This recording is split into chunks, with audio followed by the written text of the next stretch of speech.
Oremos. Senhor Jesus, mais uma vez na Tua presença, Senhor, aqui estamos, Senhor, nos colocando à disposição do Teu Espírito Santo. Abençoa o nosso professor, Senhor, que agora, a partir desse momento, Senhor, seja a Tua voz que passemos a ouvir, usando apenas o instrumento que é Ele, Pai.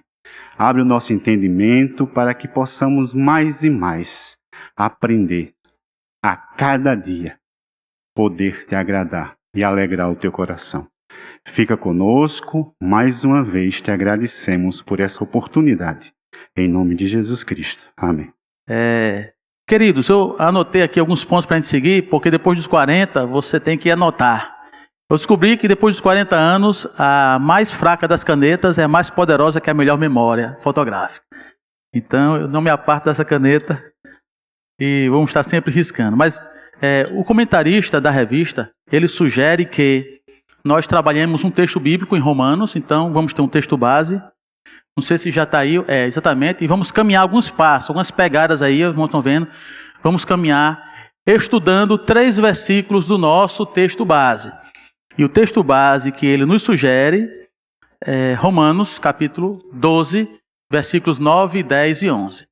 Então, na lição 3, sobre o comportamento que nós devemos ter, vamos tentar caminhar em 3 versículos, tá certo? Aí, para os irmãos entenderem bem, eu coloquei um versículo verde, um versículo azul e um versículo vermelho. Então, vamos ler o versículo verde, o versículo azul e o vermelho. Vamos ler juntos? Versículo verde, 1, 2, 3. O amor seja sem hipocrisia. Detestai o mal, apegando-vos ao bem. Esse é o verde, né? 3 mensagens aí, 3 sentenças distintas.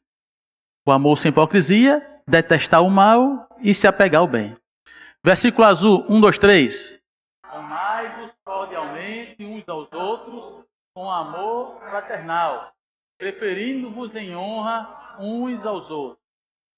No versículo azul, está dividido aí em 2 porções. Consegue enxergar quais são?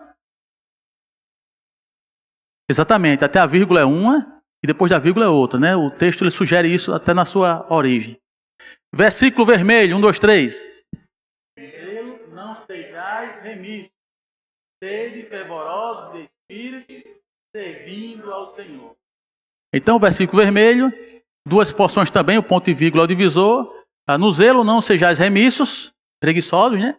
E depois disso, sede fervorosos de espírito, servindo ao Senhor. Ou servindo ao Senhor, sejam fervorosos de espírito, ok? Então vamos caminhar passo a passo. Eu queria então começar a conversar com os irmãos, cada um desses passos. Pode passar, por gentileza. Esse material aí é um comentário bíblico, eu comprei recentemente, então tem que fazer a propaganda, né? Mas ele sugere que Paulo, de tempos em tempos no seu texto, ele pega um grupo de exortações morais e junta num bloco só. Ele chama isso de parênese, está ali. Então, esses versículos, justamente, é o momento em que Paulo pega e junta um grupo de ensinamentos morais ali.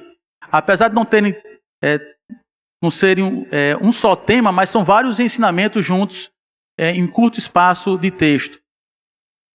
Um comentarista chamado Russell Norman Champlin, ele fala que o amor, e a gente vai ver que tem bastante aí, né? O amor é uma palavra que sempre aparece ou nos ensinamentos de Cristo ou nos ensinamentos morais da Bíblia. Ele até estranha porque os credos da igreja não usam essa palavra, mas deveriam usar. Então vamos trabalhar um a um, irmãos, por favor, desses passos. E o primeiro passo, nós enquanto cristãos, Paulo nos aconselha a darmos alguns passos na nossa caminhada. E o primeiro passo que ele nos aconselha é essa expressão que está aí, que os irmãos podem ver, o amor seja sem hipocrisia. O amor seja sem hipocrisia. Essa foi a parte difícil, porque você vai ter que olhar o significado daquilo ali, né? Então seria agape anipócritos. Agape anipócritos, que significa, literalmente, o amor incondicional seja sem hipocrisia. Os irmãos conhecem essa palavra, ó. A ágape é comum, né? Você já passou em alguma igreja pentecostal com o nome Igreja do Amor Ágape, né? Ou mesmo algum grupo pequeno, grupo ágape, alguma coisa assim. Quando o Novo Testamento fala sobre amor, irmãos, ele não usa a mesma palavra sempre. Mas na maioria das vezes a palavra é essa daí, ágape. Mas eu queria fazer uma distinção, porque nem sempre o termo tem o mesmo, carrega o mesmo sentido, o mesmo peso. Então, tem um texto clássico na Bíblia que mostra muito bem a diferença de intensidade, a diferença de sentido para essa palavra. Pode passar mais um? E o texto esse aqui, que é uma conversa de Jesus com Pedro, lá em João 21. Jesus conversando com Pedro, se os irmãos se lembram bem, Pedro negou a Jesus, tá, irmãos? Ele negou 3 vezes. Antes que o galo cantasse, Jesus falou, tu me negarás, e de fato aconteceu. E aí, depois da morte, crucificação e ressurreição, Jesus vai aparecer aos discípulos ainda por algumas vezes, até e definitivamente em Atos 1 ser assunto aos céus. E uma das aparições, ele aparece para Pedro e os demais discípulos que estavam ali pescando. E Jesus chama eles param de pescar, vêm com muitos peixes, mas quando chega, a mesa já estava posta. Jesus já havia preparado peixe para eles. E ali naquela refeição, Jesus começa um diálogo, trava um diálogo com Pedro. E Jesus começa a fazer perguntas a Pedro. E diz assim, Pedro, olha o versículo 15. Depois de ter comido, perguntou Jesus a Simão Pedro, Simão, filho de João, amas-me mais do que a esses outros? Ele respondeu, sim, Senhor, tu sabes que te amo. E ele lhe disse, apacenta os meus cordeiros. Eu coloquei então amor vermelho e amor azul, para você entender que no texto as palavras são diferentes. O amor ágape é o amor vermelho. O que tiver vermelho é a expressão ágape. O que está em azul é a expressão filéu. Champlin disse que é só uma questão de estilo, mas outros comentaristas dizem que não. É uma diferença também no significado. Porque o amor ágape, irmãos, como falamos, é aquele incondicional. O amor ágape, ele não quer recompensa para ser exercido. Ele ama sem esperar volta. O amor filéu é um amor que exige recompensa, que exige uma retribuição. Então Jesus pergunta a Pedro, você me ama com amor incondicional? E ele responde, talvez seja um Pedro já se lembrando do seu histórico, ou talvez um Pedro já menos impetuoso do que era antes, dadas as circunstâncias. Então ele diz, eu te amo com amor frágil, amor humano, não amor incondicional. E Jesus continua, no versículo 16, tornou a perguntar-lhe pela segunda vez, Simão, filho de João, tu me amas? Ele respondeu, sim, Senhor, tu sabes que eu te amo. Disse-lhe Jesus, pastoreia as minhas ovelhas. Então, novamente, Jesus insiste na segunda vez, você me ama com amor incondicional? E ele retribui com amor azul, amor filéu. O tema ali, poucas vezes aparece filéu, mas aqui está, nesse texto aparecendo várias vezes. Eu te amo com amor que exige troca. Jesus, então, pela terceira vez, versículo 17, pergunta a Pedro, Simão, filho de João, tu me amas? E aí Jesus, ele deixa de falar filéu, melhor, de falar ágape, e começa a falar filéu. Diz, Pedro, você me ama com amor que você tem, com amor que exige recompensa, com amor que você julga ser limitado? Pedro entristece por ele ter dito pela terceira vez, você me ama com esse amor, mas responde, Senhor, tu sabes todas as coisas, tu sabes que eu te amo. Jesus lhe disse, apacenta as minhas ovelhas. O que eu entendo disso aqui, irmãos?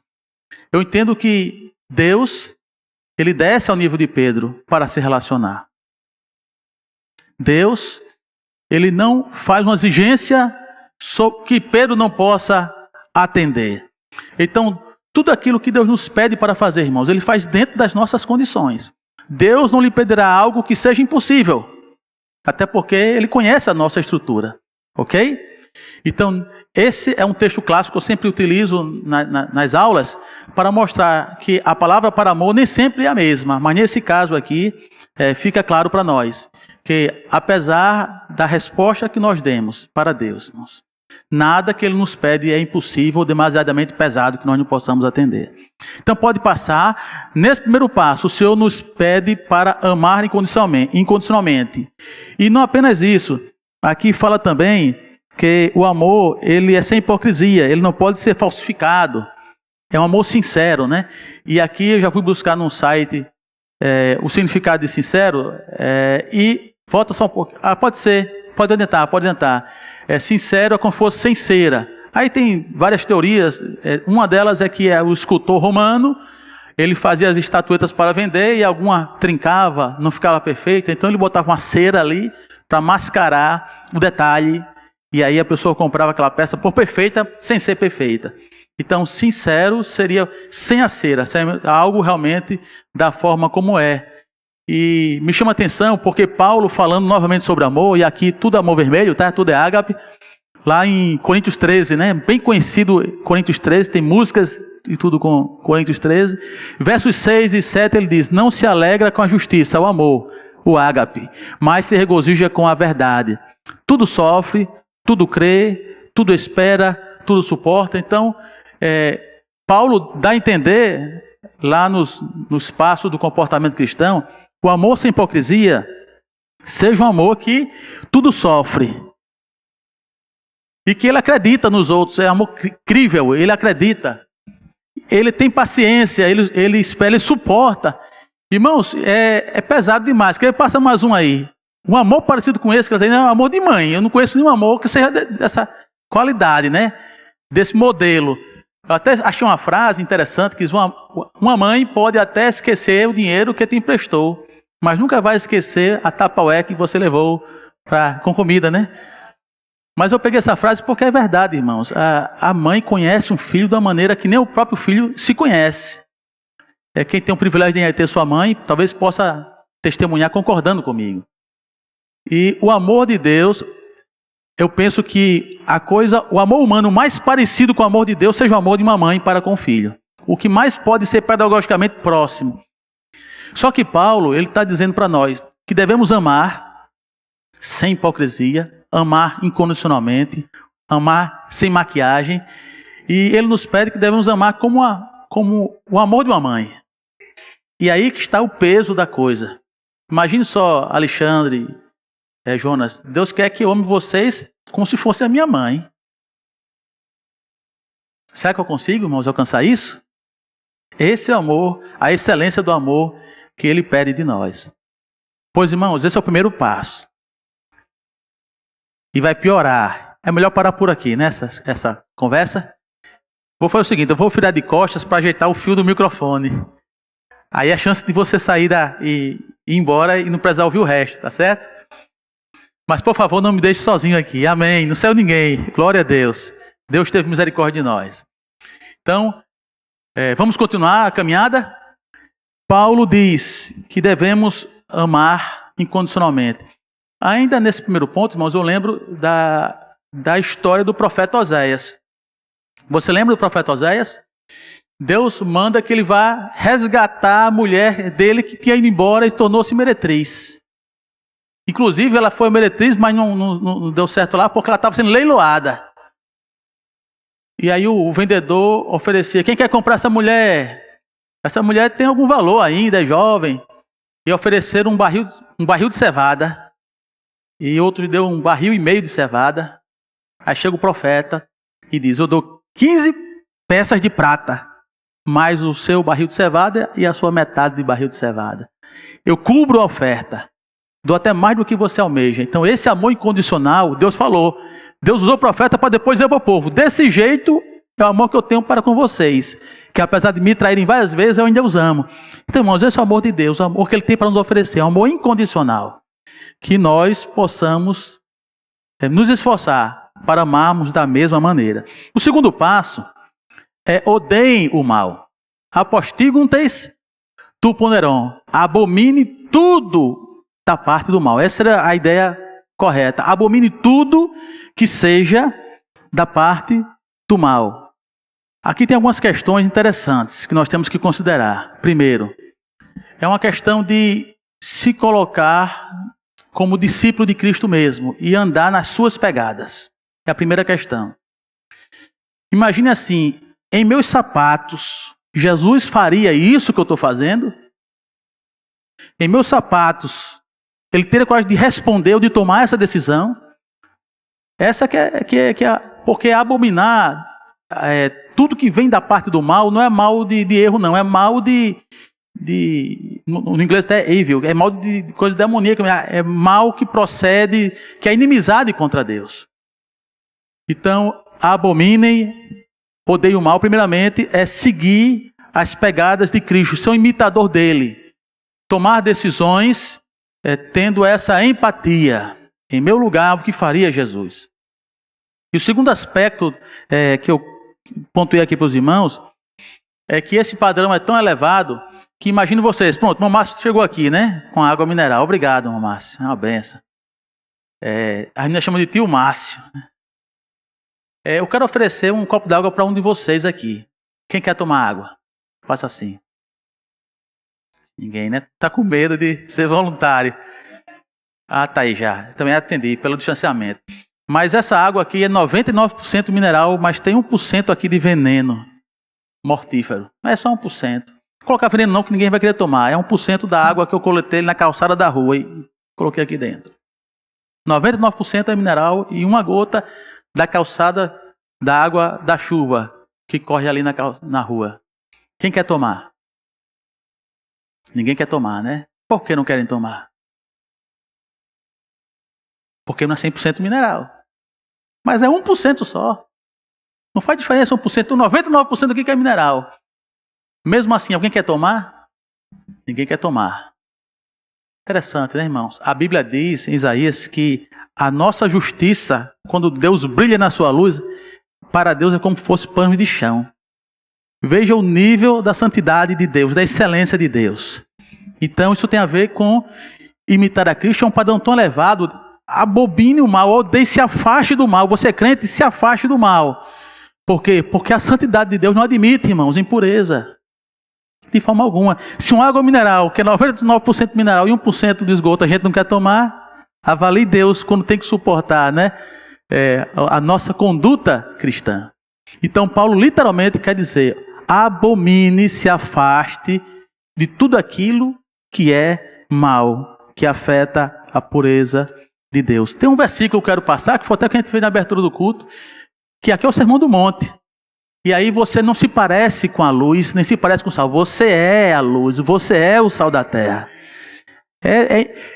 A Bíblia, o Evangelho, confunde a nossa natureza com a nossa missão. É uma coisa ali, meio que uma simbiose. Aquilo que é nossa natureza é também a nossa vocação. Então, irmãos, o comportamento cristão, primeiro, é fundamentado no amor. E segundo, ele tem que se afastar de tudo que agride a santidade de Deus, de tudo que é mal. Tá certo? E aqui está, vós sois o sal da terra, vós sois a luz do mundo. O sal faz o quê? Tempera, salga. Eu já comi coisa sem sal, não é agradável, né? Ali a Austrália profissional aí sabe, o sal é pouca coisa, mas faz tanta diferença, né? Da mesma forma a luz, irmãos, se a gente apagar aqui, a próxima dinâmica era essa, apagar tudo. Aí eu acendeva a lanterna do celular. Pode ter aqui 450 metros quadrados de trevas, mas uma fagulha de luz dissipa todas as trevas. Assim seja, resplandeça a vossa luz. E aí, adiantando mais um pouco, vemos aí o terceiro passo, dentro do versículo verde, apeguem-se ao bem, colômenoi tu agaton, agarre-se, cole, grude no bem, naquilo que é bom. Essa que é a ideia aí. Cole com aquilo que é bom. E eu me lembro que a nossa natureza é pecaminosa. Como a gente pode colar no que é bom? Se a nossa natureza foi concebida em pecado, né? O estado natural do homem é a depravação total. Nós não temos condição de buscar o que é bom, sozinhos. E aí que entra uma coisa muito importante, pode passar, que é a graça de Deus. Nós só podemos seguir esse passo, e como os outros também, irmãos, com a ajuda do Espírito Santo de Deus. O crente tem que procurar o que é bem, se agarrar, colar, ficar pegado com aquilo que é bom. Mas nós só podemos fazer isso com a ajuda do Espírito Santo de Deus. Então tem a ver plenamente o quê? Com a nossa natureza. Vamos ler esse versículo? Porque pela graça sois salvos. Pela graça, mediante a fé. E não vem de vós. A salvação não vem de nós. Por quê? Porque é dom de Deus. Ela é pela graça e é dom de Deus. Aí o versículo 9 ele fecha com chave de ouro. Não vem de obras para que ninguém se glorie. Não é meritória. A salvação não pode ser alcançada por méritos. Tudo que eu e você consigamos fazer é insuficiente para alcançarmos a salvação. Por isso que ela é um dom de Deus. Ok? Pode passar mais um? Então, vamos ver duas coisas aí. Primeiro, méritos humanos. Nós não podemos nos apegar ao bem por nosso esforço. Sejamos humildes. busquemos a ajuda do Espírito Santo para concluir essa tarefa. Tá certo? E segundo, irmãos, tem a ver com mudança de natureza. Lembre-se, quando nós obtivemos a salvação, a nossa natureza foi transformada. O primeiro versículo, assim que alguém está em Cristo, nova criatura é. Então, coisas que não fazíamos, não fazemos mais. A nossa natureza. O primeiro milagre de Jesus, alguém lembra? Quem lembra aqui? Valendo nota aí, se for ter prova, não sei. Tem um brinde para sortear, Jonas? Fica para a próxima. Mas, oração, né? Um minuto de oração extra. Irmãos, qual foi o primeiro milagre que Jesus praticou? E isso no casamento ele fez o quê? Ele casou? Não, ele fez um milagre. Ele não casou o noivo com a noiva, ele transformou água em vinho. Perfeito, primeiro milagre. Era água e virou vinho. Água e virou vinho. Uma boa ilustração, irmãos. Nós éramos água e ele nos transformou em vinho. Certo? A nossa nova vida em Cristo é diferente, irmãos, da que tínhamos antes. Não pode ser a mesma, é outra coisa. Se está sendo a mesma coisa, é porque não aconteceu o processo de milagre, de transformação. Entendeu? Então, para aborrecer o mal e apegar o bem, precisamos ter essa nova natureza, né? Com a ajuda do Espírito Santo de Deus. Pode passar, estamos caminhando, já é o quarto passo. Pode passar mais um. Perdão, aí mesmo, pode voltar. E aí a prova de que é verdadeira, irmãos, que a obra da graça em nós que nos faz apegar com o bem, é que Paulo conclui dizendo, pois somos feitura dele, feitura aí é poema, a palavra original é poema, interessante, né? Que quer dizer poema. Literalmente, nesse versículo, a melhor palavra é pois somos poema de Deus, criados em Cristo Jesus, para as boas obras. Ergoi agatoi, para as boas obras. Olha só, irmãos, poema de Deus. Alguém aqui compõe um poema triste? Chateado é difícil, né? Triste sim, às vezes é. Mas assim, o que eu quero chamar a atenção, poema é uma inspiração. Então nós somos inspiração de Deus, certo? Criados em Cristo Jesus para quê? Para as boas obras. Então Deus nos fez para boas obras. Olha a prova aí de que realmente a nova natureza em Cristo nos leva ao caminho certo, né? A salvação não vem pelas obras, mas a consequência da graça é praticarmos boas obras. Nós não praticamos boas obras para sermos salvos. Nós somos salvos para andarmos nas boas obras. Percebe a diferença? A salvação não é meritória, né? A caridade não leva a Deus. Deus nos transforma e praticamos a caridade como consequência da salvação, as quais Deus de antemão preparou para que andássemos nela. Ok, obrigado. Pode seguir. E aí vamos para um passo mais adiante. Amai-vos cordialmente uns aos outros com amor fraternal. É o versículo azul, versículo 10. A primeira parte é amai-vos cordialmente uns aos outros com amor fraternal. Esse é o mais difícil de traduzir, porque parece que é redundante, mas assim, é como se fosse o amor de irmãos, uns para com os outros, cordialmente. Devemos ter esse amor de irmãos, e aqui é outra palavra para amor, pouco usada, não é nem ágape, não é nem filéu. A palavra que está aqui, literalmente aqui, eu vou ler para os irmãos, é filostorgoi, que vem de estorger, que é um amor fraternal, amor de irmão. Então, o que ele está dizendo é o seguinte, o amor uns para com os outros, de irmãos, cordialmente. Somos uma família, é o que ele quer dizer. Passa mais um, por favor. Passa mais um. Então, somos uma família. E aqui está o segredo desse versículo, dessa expressão, é mutualidade. Eu não sei se eu coloquei aí, coloquei, mutualidade. Essa frase que em português já deu um nó na minha cabeça, quase eu não consigo terminar a frase. Ela diz assim, todos nós precisamos de alguém, até a vírgula, ok. O que me atrapalhou foi a parte final, que precisa de nós. Todos nós precisamos de alguém que precise de nós. Eu fiquei confuso, mas como é que pode? É uma frase orgulhosa? Todos nós precisamos de alguém que dependa de nós? Mas eu vi o outro lado dessa frase. Todos nós precisamos de alguém para que possamos abençoá-lo. Ok? Para que possamos ser o irmão, para ajudá-lo. E aí eu fui procurar na natureza uma ilustração para essa frase, porque já estava dando dor de cabeça em mim. Então eu fiquei preocupado. Falei, na natureza tem que ter algo mais prático. E eu achei, irmãos, na natureza um exemplo de irmãos aí. chama-se os pinguins imperadores. Pinguins imperadores. É uma espécie de pinguim que mora no Polo Sul. Ele chega a crescer até 1,20 m. O ancestral dele, que era o pinguim imperador antigo, da época da glaciação, chegava a 1,80 m. Eu falei, imagina você encontrar um pinguim maior que você. Mas hoje os pinguins imperadores, eles chegam à altura de 1,20 m, moram no Polo Sul. Aí você fala, William, mas eles são uma bolinha de gordura, né? Eles aguentam muito frio. Acontece que não. Ele morre de frio. Então o que acontece? Quando chega no inverno no Polo Sul, as fêmeas muito espertas, dizia o pastor Colândia, muito ladina, elas pegam o ovo, que deixam nos pés do marido e se mandam para o mar. E o marido vai para o centro do continente, que a altitude é maior.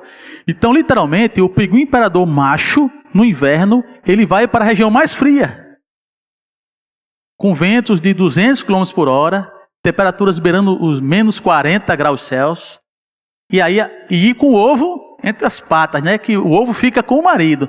Ela vai passear na praia, a mulher só volta depois do inverno para ver se o menino tá bem nutrido, filhote. Aí eu falei, mas como é que ele consegue? Olha essa foto aqui, irmãos. Os pinguins imperadores. Sabe o que eles fazem? Eles se juntam.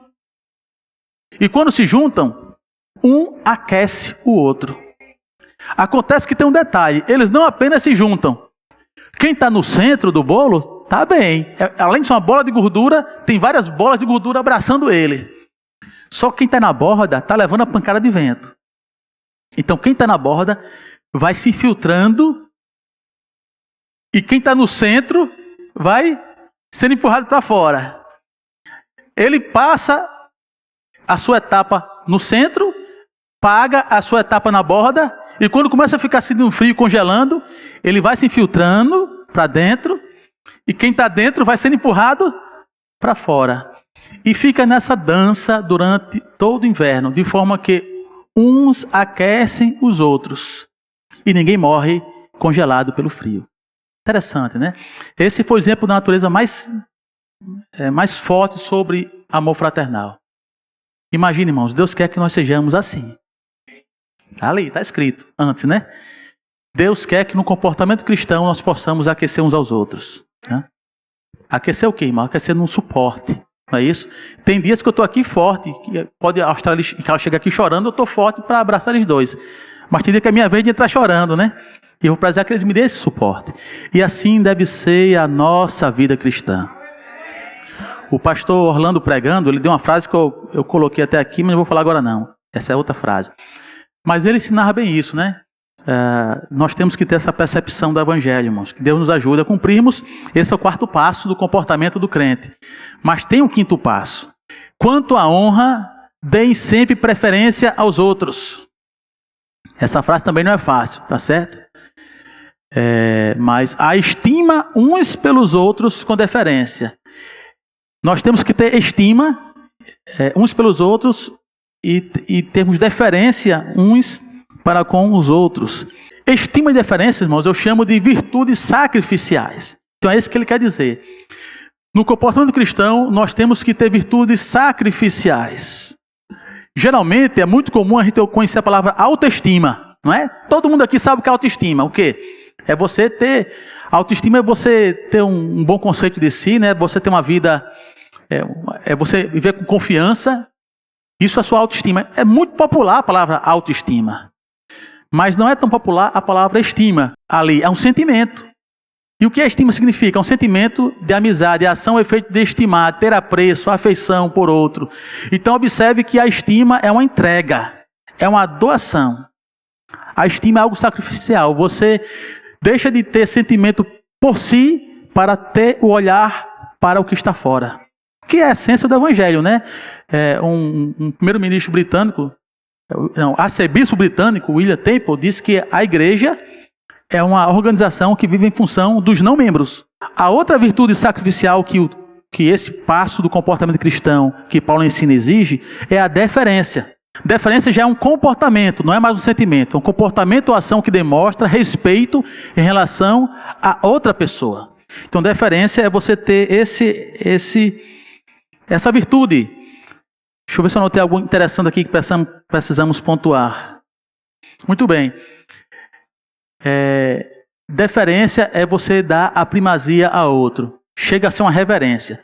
Mas olha só, a palavra deferência ali não é deferência comum. Por exemplo, eu vou abrir aquela porta para que Aldo passe por ela. É uma deferência. Mas essa deferência pode ter duplo sentido.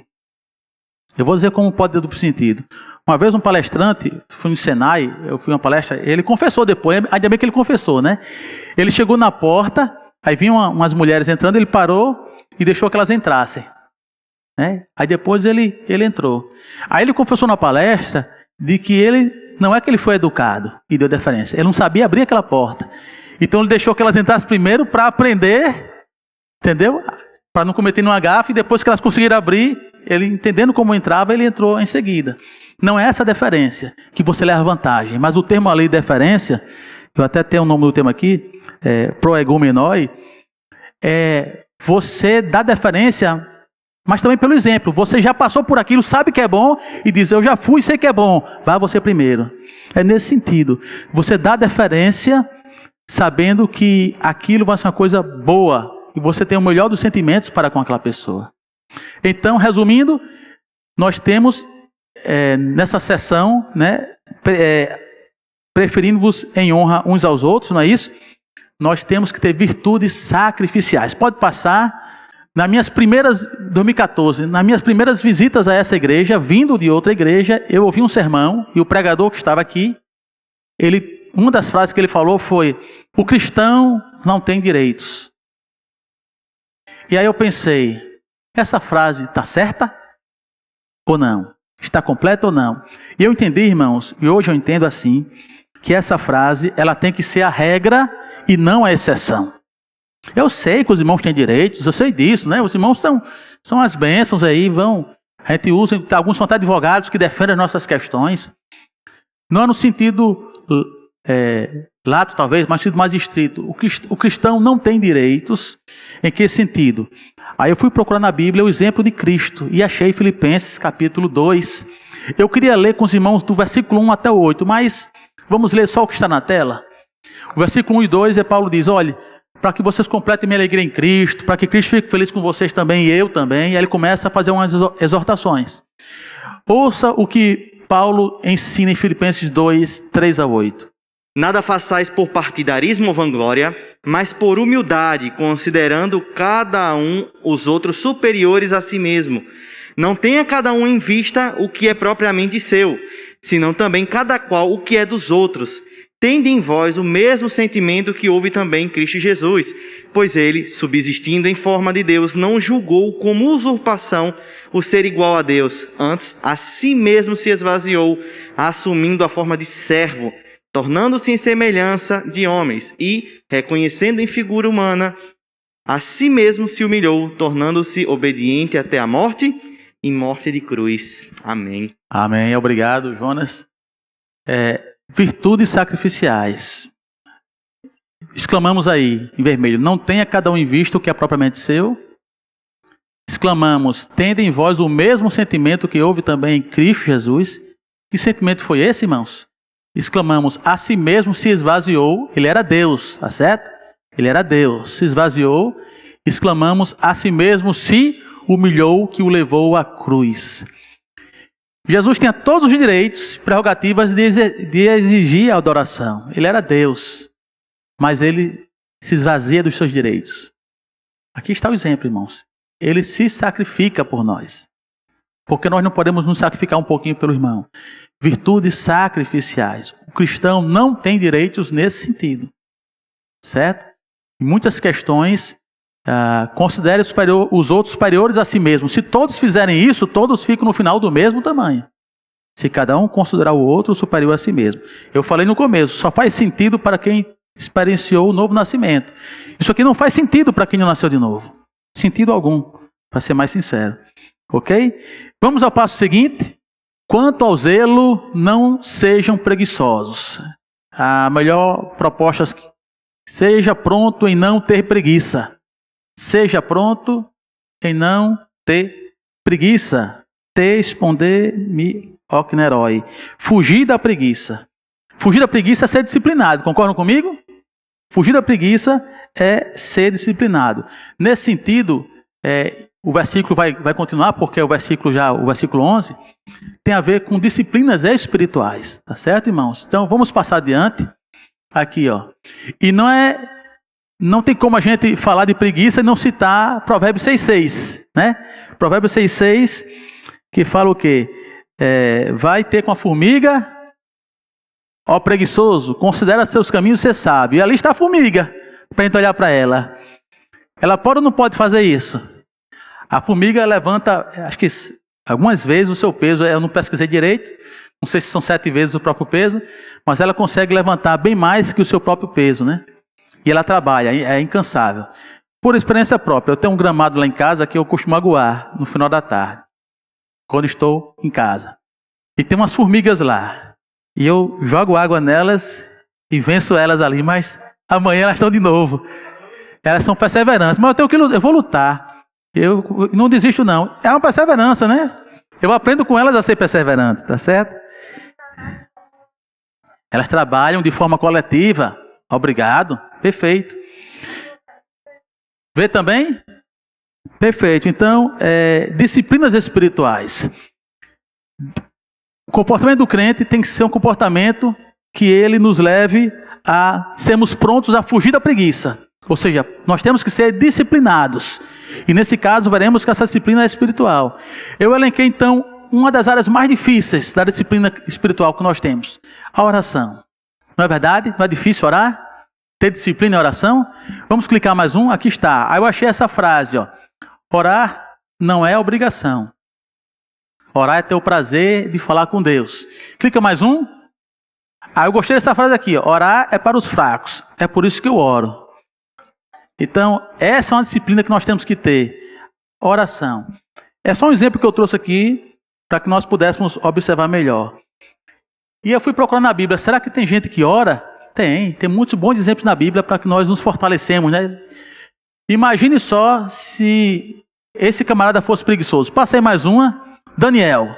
Imagine se Daniel fosse preguiçoso, irmãos. Ele não aguentava 5 minutos na cova com os leões. Não é isso? Não aguentava, não. Mas Daniel era um homem disciplinado.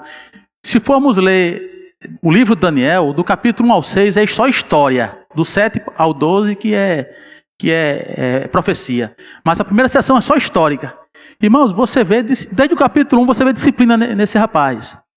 Olha aqui, ó, eu peguei só 2 versículos do capítulo 10, ó, versículo 2 e 3. Naqueles dias, eu, Daniel, pranteei durante 3 semanas. 3 semanas. Manjar desejável não comi, nem carne, nem vinho entraram na minha boca, nem me ungi com óleo algum, até que passaram as 3 semanas inteiras. Eu acho que ele fez uma consagração e entrou numa campanha de oração. É o que eu acho.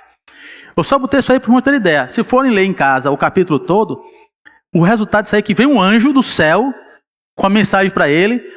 Aí teve um demônio lá na região da Pérsia. Aí veio o arcanjo Miguel, aí lutou e expulsou o demônio, abriu o caminho. O anjo chegou, cansado, não sei se estava cansado, né?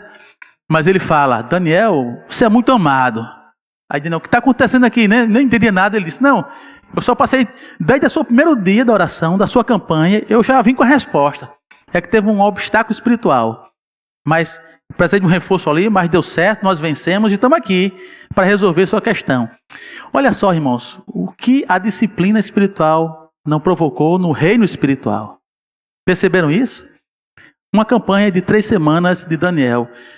Essa não foi a única, né? Se você lê Daniel, vê que é um homem de oração, né? Muito disciplinado em oração. É tanto que passou uma noite com os leões famintos e nada aconteceu. E aí, interessante. Quando ele sai da cova, os leões devoram tudo que vem pela frente, né? Irmãos, que Deus nos ajude a sermos disciplinados espiritualmente. É difícil, é mais fácil ser preguiçoso, né? Mas no comportamento cristão, no comportamento do crente, Paulo exorta aqui a fugirmos da preguiça e a pegarmos o quê? A disciplina. Eu coloquei disciplina de oração porque é uma das mais difíceis. Mas vale a pena. Eu acho que se eu abrisse o microfone aqui, alguém ia contar um testemunho de oração. Eu mesmo fui para o seminário em resposta a uma campanha de oração que mesmo fiz. E Deus responde a oração. E quantos venceram aqui pela oração, né? Eu estou olhando aqui para vários deles, né? Vamos adiante? Já são 11 horas. Esse é o último passo, o 7º passo. Sejam fervorosos de espírito, servindo ao Senhor. Significa literalmente, ferva. Se aqueça para ser servo do Senhor. Se aqueça para se sujeitar ao Senhor. Essa seria a melhor tradução, né? Aquecidos em servir ao Senhor. É interessante que no versículo 11, a nossa conexão com o próximo, ela se encerra e começa a nossa conexão com Deus. E que vai ver tocha domingo que vem, irmão Nilton, né? Ah, perdão. Na próxima lição o Nilton vai falar, mas não é domingo que vem. Porque domingo que vem vamos exercer a disciplina de oração. Teremos domingo que vem, o domingo da igreja perseguida. Já está aí nos grupos, irmãos, um relógio de oração que começará no sábado, às 18 horas. E terminará no domingo, às 18 horas. Você pode colocar seu nome em algum horário para estar orando por cristãos perseguidos. O tema cristãos presos quer dizer que muitos líderes e outros cristãos estão sendo presos. Aonde? No Irã, na Coreia do Norte e na Eritreia são os lugares onde a perseguição e prisão é mais severa. Nesse tema, eles vão para cadeias ou campos de trabalhos forçados. Vamos estar domingo que vem orando por eles. Aproveitando aqui, né, a propaganda, pela manhã, na escola dominical, não vai ser irmão Nilton, vai ser o pastor Rodrigo Bela Guarda. Ele é da igreja da Lagoinha, é? Parece-me que sim. E batista, né? E vai estar aqui pregando, contando a experiência, ensinando na escola dominical, contando sua experiência com Deus, o trabalho missionário em oração intercessória. Amém? Estão todos convidados, então. E orem, então, vamos orar, né, pelos cristãos perseguidos. Mas a conexão agora aqui da Parênese é relacionamento com Deus, né? Pode passar. E aqui temos um vídeo que uma mensagem vale mais que 1000 palavras. O vídeo, então, vai uma imagem, né? O vídeo vai nos dar o complemento. Trabalhou fora do país. E um dia decidiu que era hora de parar. Completou 40 anos e voltou para o país dele. Sem esposa, sem filhos, sem nada, mas o dinheiro no bolso. Comprou uma casa na praia, uma casa no sítio, é verdade o que eu estou contando, é real. E disse para a mãe dele: mãe, agora eu vou aproveitar a vida.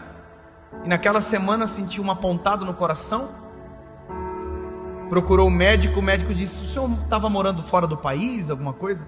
E ele disse: sim, eu estava morando num lugar muito frio. Aí o médico disse: isso é aclimatação, fica tranquilo, vai para casa e descansa. Foi o que ele fez, foi para casa, mas descansou para sempre.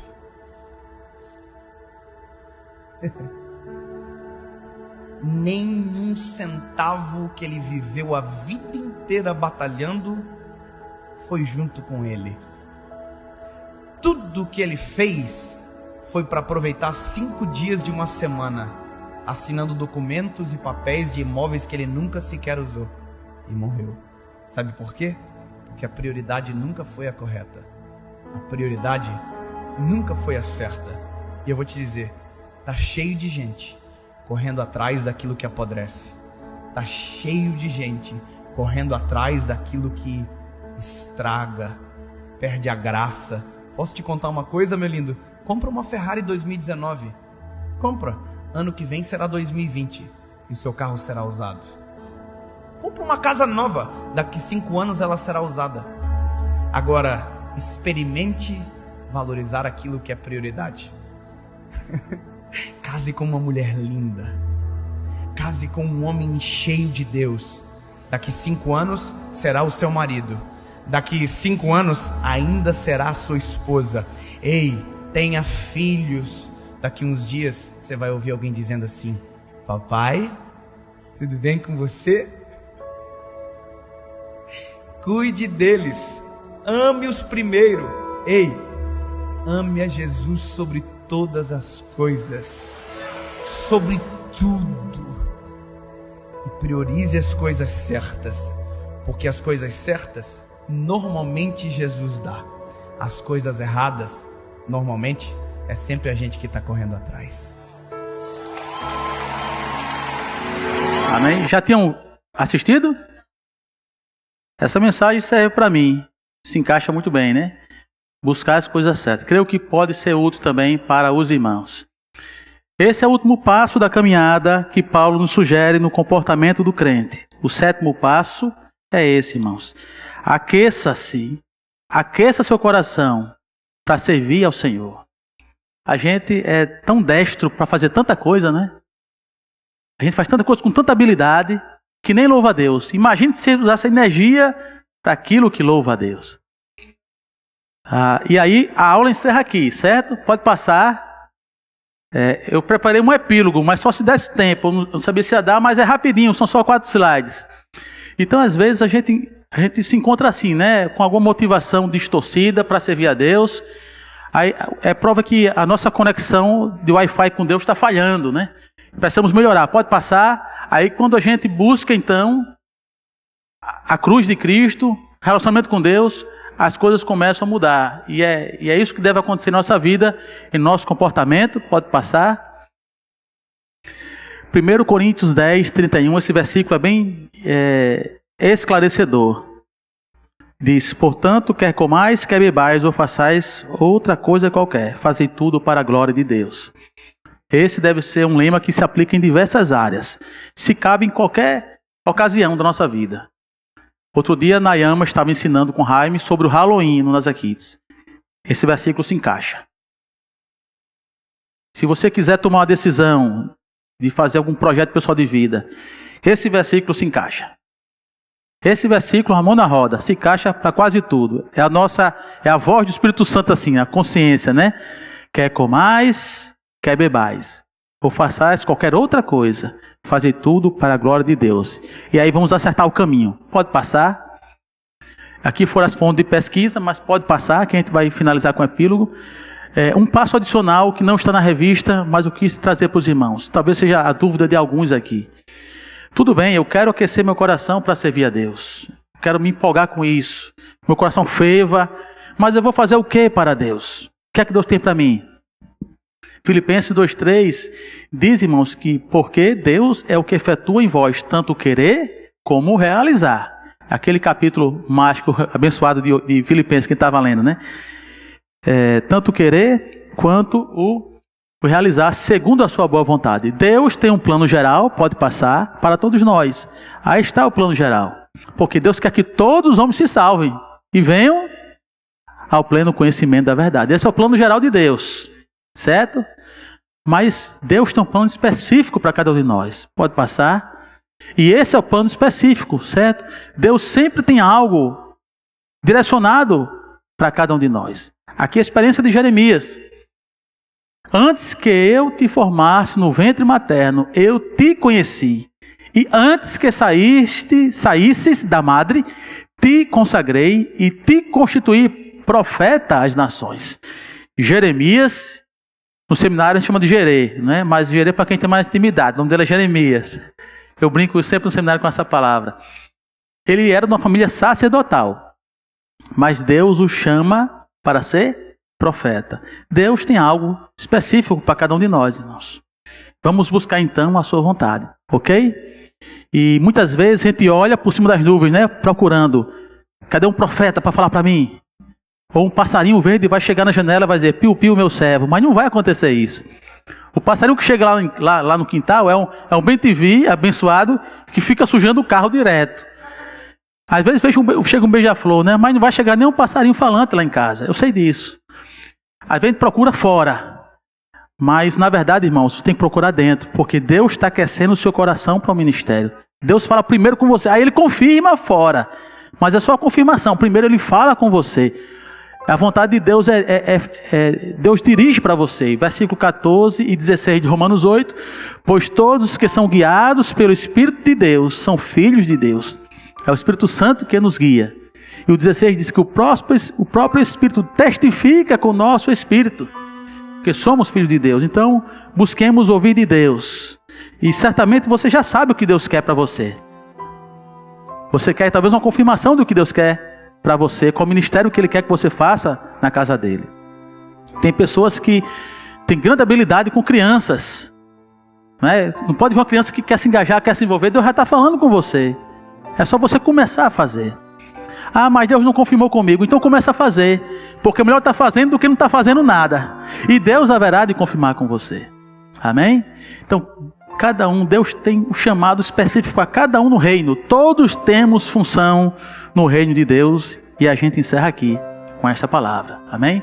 Que Deus nos use, irmãos, e que nos faça desenvolver o comportamento que Ele quer que nós tenhamos na sua presença. Vamos orar? Fechemos os olhos, sejamos agradecidos ao Senhor.